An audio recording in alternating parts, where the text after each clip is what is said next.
Bon, vous êtes bien sur la chaîne Techno et on poursuit notre quête du téléphone parfait. Et donc là, Jérôme a entre les mains, non pas un IPC, parce que quand il est proche comme ça de l'écran, regarde ma main comme elle est énorme. Non, mais en fait, c'est pas un IPC, c'est un téléphone. Et oui, et c'est le X1, c'est le nouveau Sony, le nouveau smartphone de Sony, Jérôme. Sony Ericsson, oui, smartphone sous Windows Mobile. Alors Sony Ericsson, troisième constructeur en France, donc c'est un acteur important qui lance son nouveau smartphone haut de gamme, Jérôme. C'est un peu le smartphone de James Bond parce que il est à près de 800 € sans abonnement et aux alentours des 250-300 € avec abonnement. Donc c'est un téléphone quand même assez haut de gamme. Bon, alors moi je dis là quand même, il y a beaucoup de choses positives. Regarde, d'abord c'est un appareil vraiment robuste, solide, avec une finition magnifique. Tu vas le faire tomber par terre? Ouais, tu veux que j'essaye? Puis après on fera le test de la baignoire aussi. Il y en a très peu qui s'en sont remis. Hein. C'est exactement. Oh, il y a le monsieur de Sony Ericsson là-bas qui a l'air inquiet. Non, vous inquiétez pas. On maîtrise la situation, monsieur. Donc, alors, clavier coulissant. Alors, un vrai petit clavier. Un vrai pour les fans qui n'aiment pas les claviers tactiles ou les claviers virtuels. Enfin, les claviers virtuels sur écran, plus exactement. C'est logique puisque c'est un véritable outil de bureautique. Il y a du Windows Mobile 6. Alors, sauf que 6.1, s'il te plaît. 6.1, pardon. Avec une surcouche rajoutée par Sony Ericsson. Une surcouche, pourquoi? Parce qu'il est incontinent?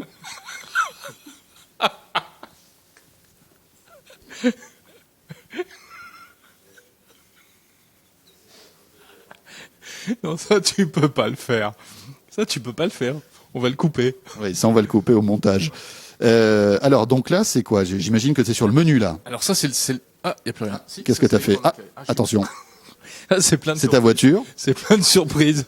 Non, regarde, je reviens au début. Donc, en fait, il y a un concept de ce qu'ils appellent des panels. Donc ça, c'est l'ensemble de panels, c'est-à-dire des raccourcis. Alors attends, je dois arriver à la bonne disposition. Et ça a l'air pas nul, des panels. Non, c'est pas nul du tout. Et ensuite, tu peux accéder à des sous-ensembles. Alors bon, là, c'est un raccourci qui mène directement à Google, mais sinon, le principe, c'est qu'on va sur des sous-ensembles d'applications. Alors où est-ce qu'elle est, celle qui m'intéresse? Voilà, et là je me retrouve donc en fait c'est un sous-menu quoi, avec d'autres raccourcis. Bon, on va pas détailler Windows Mobile, hein, on connaît, c'est un petit Windows dans la poche. Avec ses avantages, donc tu peux installer plein de programmes, c'est pas fermé comme l'iPhone, tu peux vraiment t'amuser. Le seul souci c'est qu'il y a tellement d'informations, tellement de paramètres dans Windows Mobile que tu peux y perdre la raison. Hein. Moi j'en connais qui sont dans un hôpital psychiatrique hein, depuis qu'ils ont Windows Mobile dans leur téléphone. Oui, mais ils avaient mal démarré dans la vie, donc... Sans doute. Non, là l'avantage c'est que c'est vraiment un outil de travail par exemple. Donc comme on est sur du... Alors attends, où est-ce qu'il est le... Bon tu vois, il y a le bouton Start, hein, puisque Windows Mobile c'est quand même le seul système qui te met un bouton démarrer sur un écran de téléphone.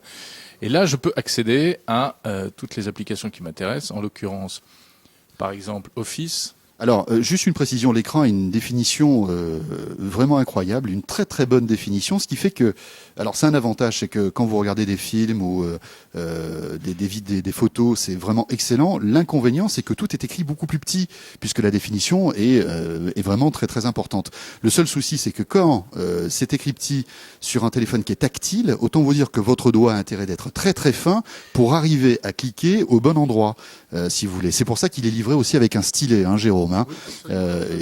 Donc vous pouvez donc piloter tout ça avec un stylet. Alors l'avantage du stylet c'est que c'est super précis, beaucoup plus précis que le doigt. L'inconvénient c'est que les deux mains sont prises. C'est-à-dire que si vous voulez envoyer un SMS, il y a certains téléphones que vous pouvez utiliser simplement qu'avec une main. Là il vous en faut deux.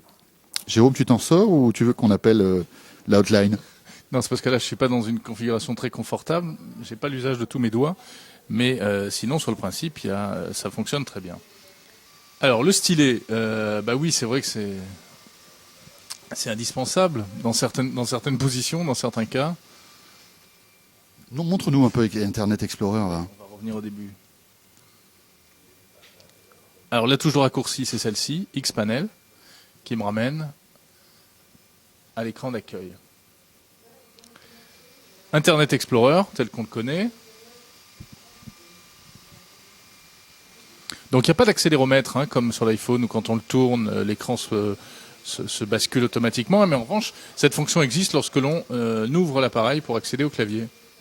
Là, l'écran bascule. Bon, ça c'est classique, hein, je dirais, sur tous les mobiles qui fonctionnent avec Windows Mobile.